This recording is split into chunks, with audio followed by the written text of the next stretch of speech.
Bama, a despondent logged on Bama, and because it was awful last night. There's no other way to say what we watched last night when it comes to the SEC tournament. It's one of the most disappointing losses, and here I am in Columbus, Ohio, waking up very early in the morning so as not to wake my wife and child, and I have come down to this empty banquet hall to record this for you, the people. So Jimmy and I will get started right now, and we will bitch just as much as you expect us to.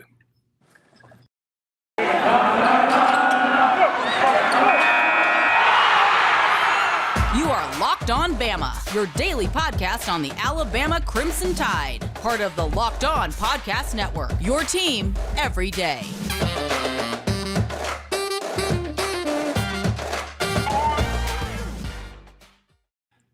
Hey again, everybody, and welcome back into Locked On Bama. Luke Robinson, that's me. Jimmy Stein, that's also him. Jimmy, how are you today? Well, I'm excited for spring football practice, but I suppose we're going to talk about basketball. We are, and history has proven that our numbers aren't as great when it comes to just a full basketball pod, that the people want to hear about football. But I'm going to complain for 3 segments today. So if you don't like people complaining about basketball performance, this ain't the pod for you today, bro. Come back another time. We will be back. But Jimmy, I was thinking this morning about some of the awful disasters throughout human history. The Hindenburg, the Great Pacific Northwest trash heap that floats in the ocean, Ishtar, and now we also add Alabama versus Vanderbilt in the SEC basketball tournament 2022.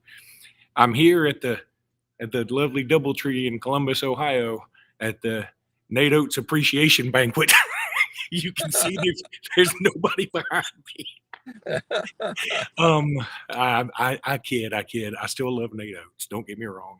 I love Nate Oates. I do. And I want him to sign a lifetime contract. I'm fine with that.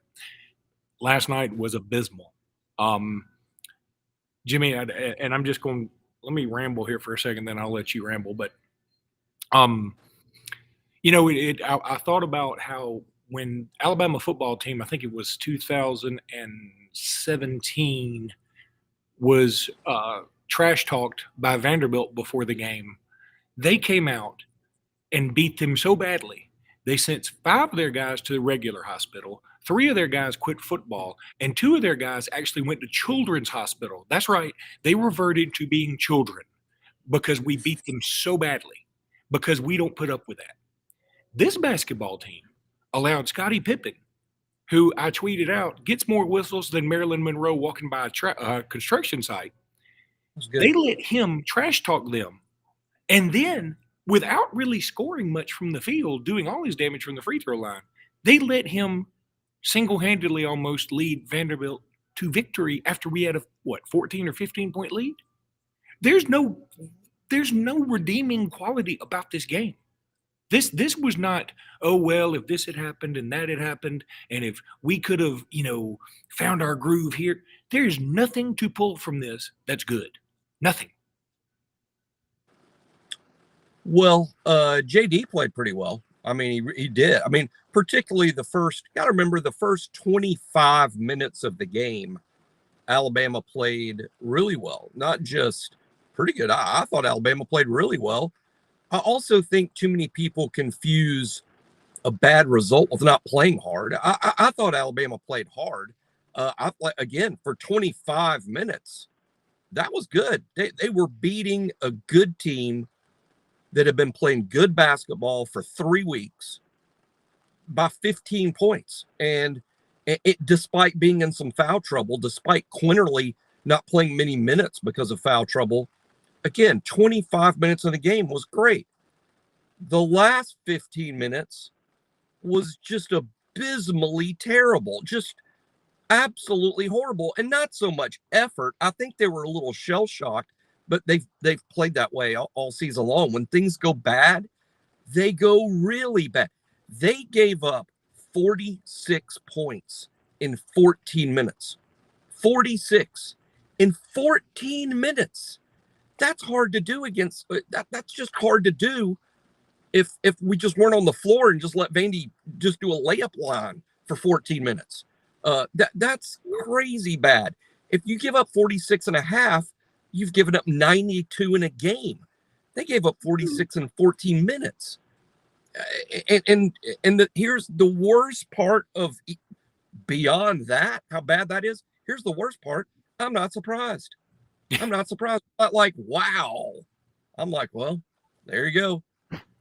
My wife watched the first half and literally went to bed saying something like, well, looks like they got this one. I'm like, spoken like someone who has not watched this team play much. And she's like, really? No, she was like, oh, sorry about that.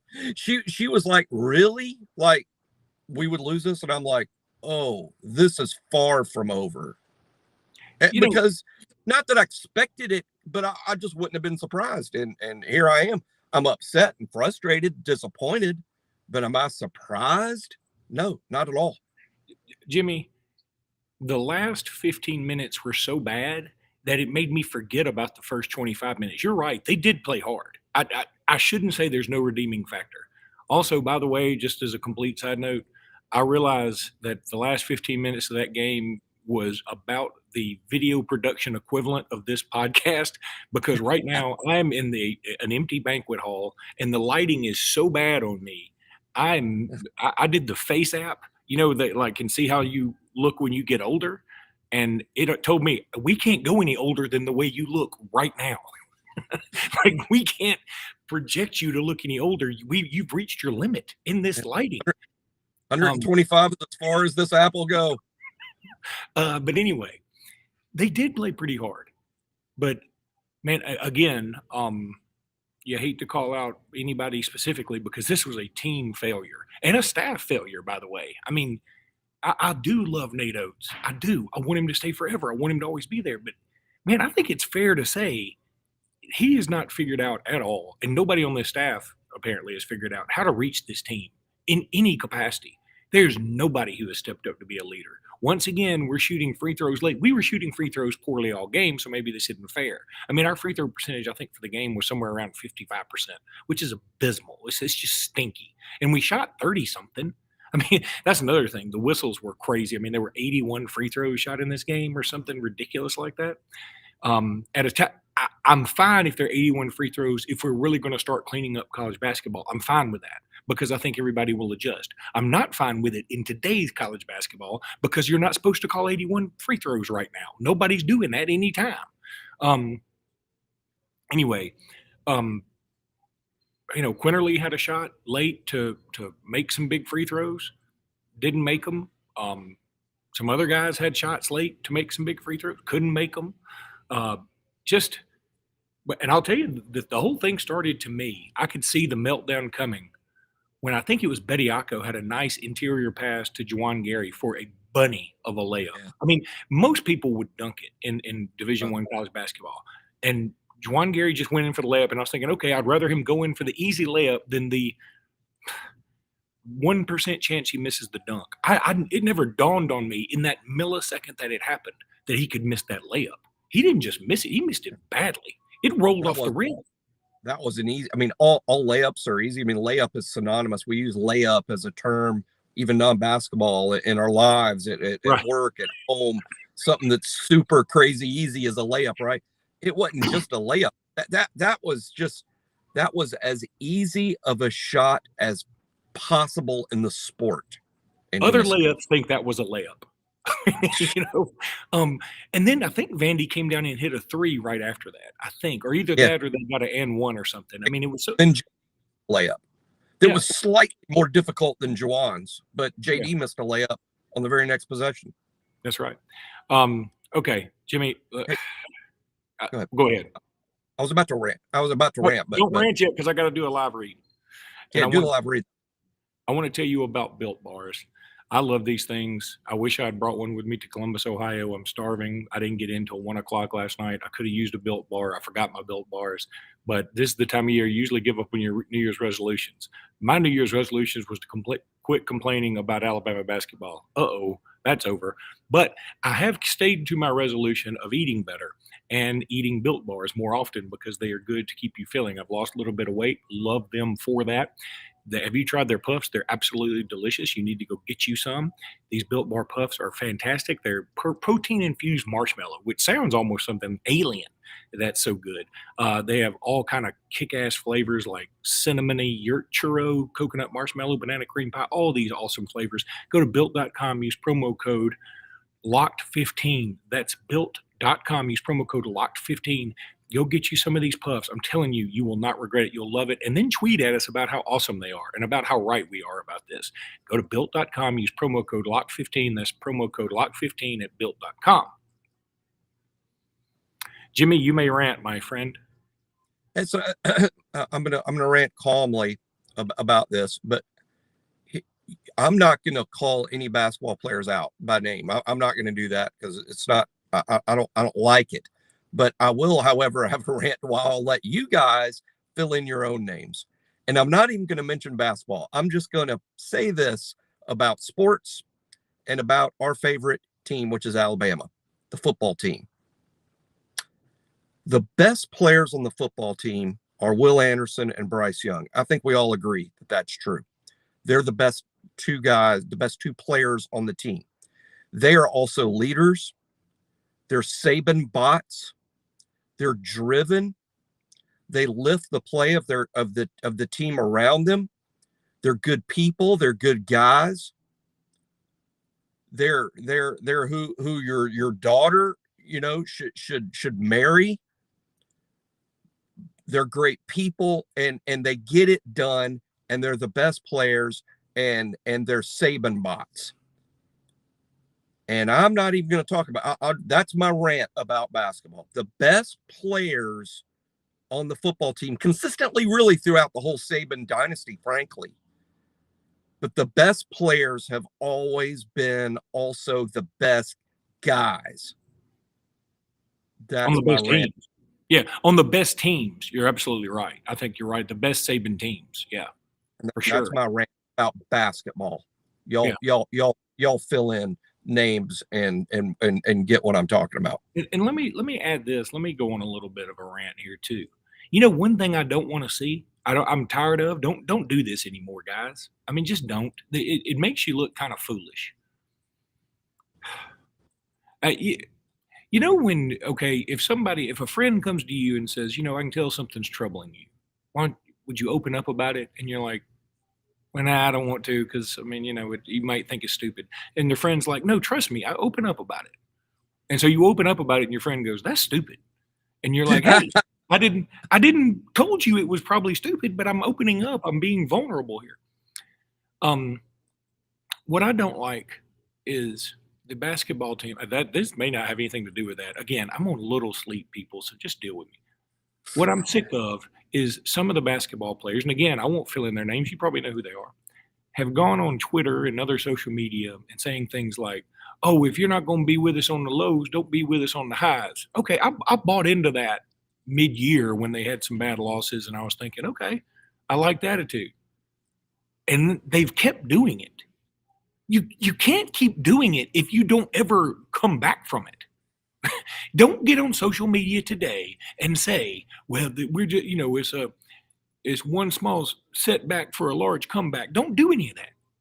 You have to go prove something now. You can't just have metaphors and cliches and put them on social media and think everybody's supposed to just go, yeah, that's what I'm talking about. You got to go out there and complete the deal on a game against Vanderbilt. You got to go out there and beat Texas A&M at home.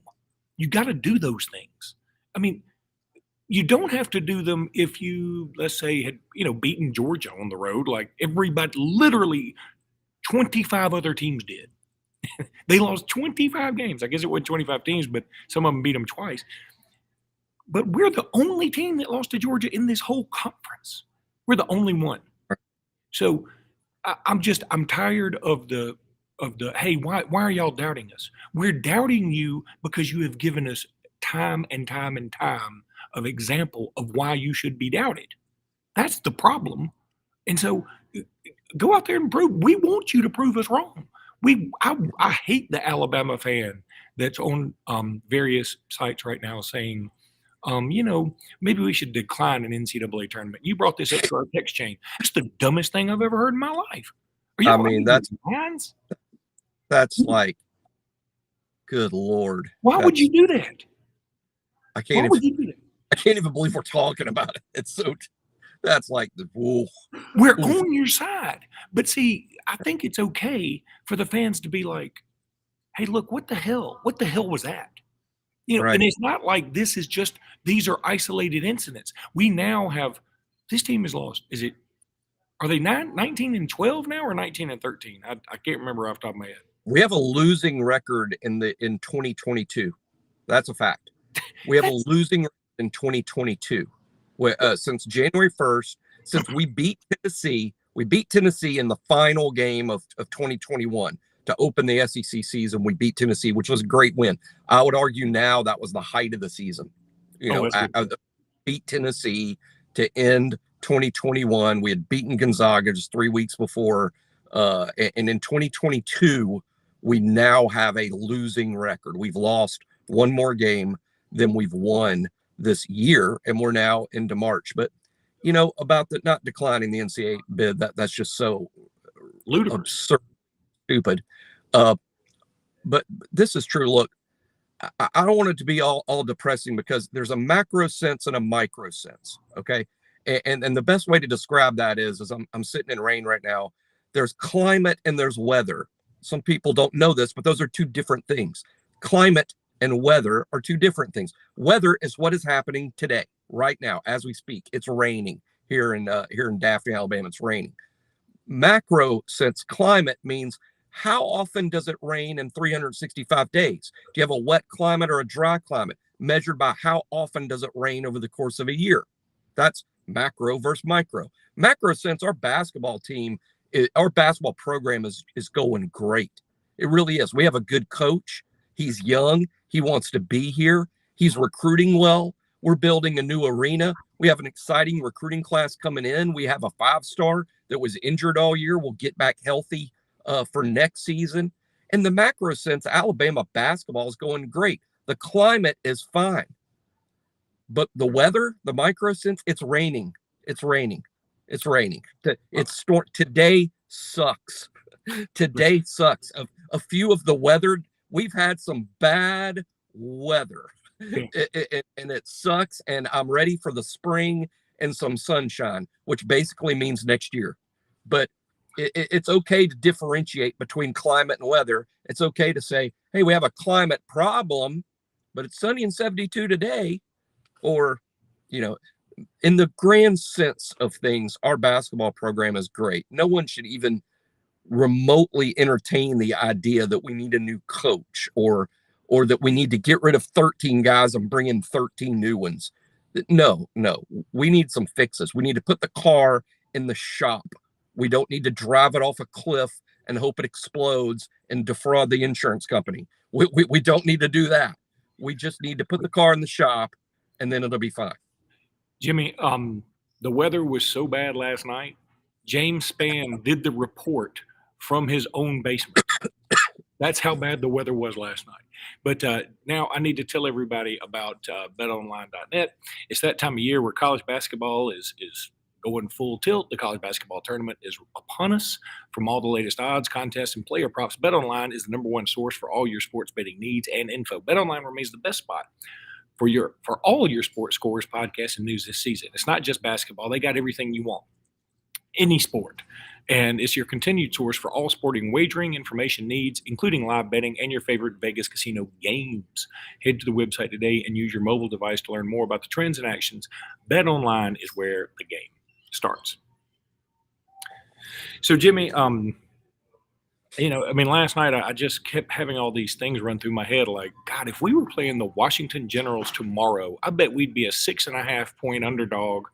And at the end of the game, we will have lost by 7 just because we would screw our Alabama bettors over, and we'd be covered in buckets of confetti. You know how they just throw confetti on people randomly through the – I don't know. That may not have been funny, but I liked it. But look, here's another thing I tweeted last night. I am happy Nate Oates is our coach. I am happy we defeated Gonzaga, Baylor, Tennessee, LSU, Houston, Arkansas at the height of their run. I'm happy we did all that. I'm happy we win the NCAA tournament. I'm very happy about that. That's going to be a nice little notch in the bedpost. I'm also happy this season. I'm also happy this season's almost over, and I think it could very well be over if we play Thursday at 11:10. I think it could be very well be over Thursday by 1:15. Just or you just caught off. You just in silence with my awesomeness. No, my feed broke up just a little bit right when you were saying we could lose by be out, the whole season might be over by 1:15 on Thursday, which in some cases will be really. Put it this way, this is how I'm tired of the cliche of you never know what this team is going to do, because actually we've lost 3 or 4 or something games in a row now, so 3. It's almost predictable now they're going to lose, but this is true. I'm upset and frustrated like everybody else is. I mean, I try to stay calm and try to stay even-handed and look at the big picture. That's true, but I get frustrated and disappointed like everybody else. And this is how I feel now. When the bracket comes out Sunday and we're going to be in it, we're going to be a 6 or a 7 or something like that. The bracket's going to come out and it's going to say first round, Alabama versus Michigan.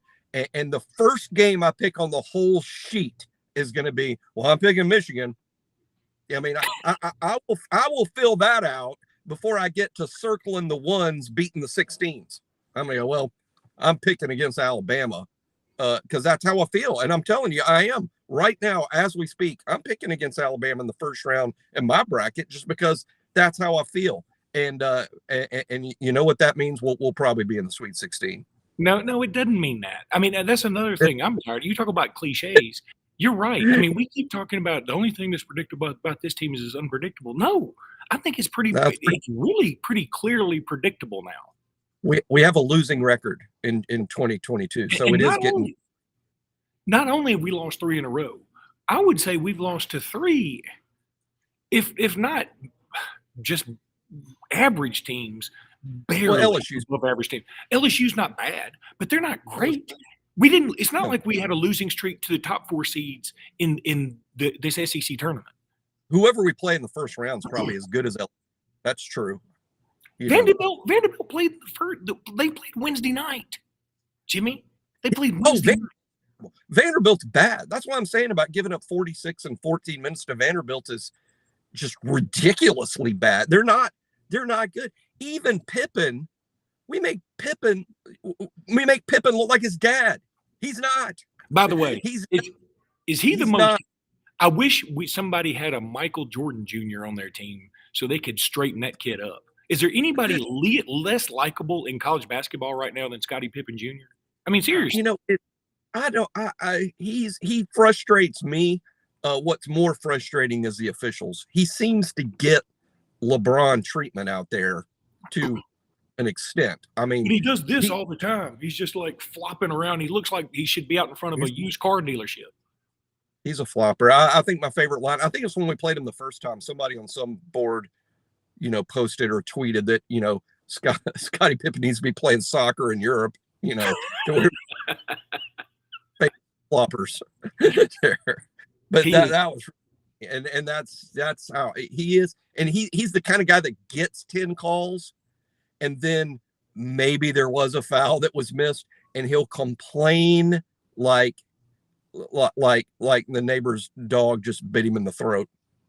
I mean, I already kind of didn't like the Pippins. You just got in gift calls, So he is frustrating to watch, but it doesn't bother me as bad as it bothers others. But yeah, he's frustrating to watch, and he's a good player. He is good, but he's very good.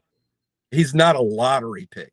And I'll tell you, there's better players in this league like Oscar Tshiebwe, who's good. Tshiebwe's great. Walker Kessler's great. Jabari Smith is unbelievably good. He doesn't act like that. No, and Jimmy, I think Scottie Pippen's great. And when, in like 15 years, he's going to be hell at Pop-A-Shot because he's gotten so used to just standing there and shooting free throws. He's going to win a bunch of bar bets. But he's drawn fouls in the whole country, which is an amazing stat. There's 300 teams. Yeah. There's 300 teams. So that's what 300 times 5. That's what like 15,000 starters in college basketball, and he draws the most fouls of anybody in the sport. That's impressive, and all the more frustrating that he thinks he gets fouled a whole lot more than he does. And then there's the big tall white guy who got tangled up with JQ just for a second, and he went to the floor as if he were sprayed in the face with Agent Orange directly.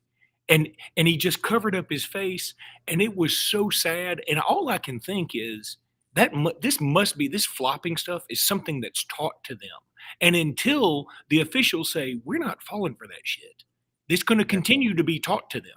And but that was BS, and I don't want it to take away from the disaster that was the Alabama collapse, because the fouls played a role, but I mean that's not what caused it. They're a likable bunch in every sport. Frankly, I'm a big fan of Vandy baseball largely, but that they're like the only unlikable Vanderbilt team ever.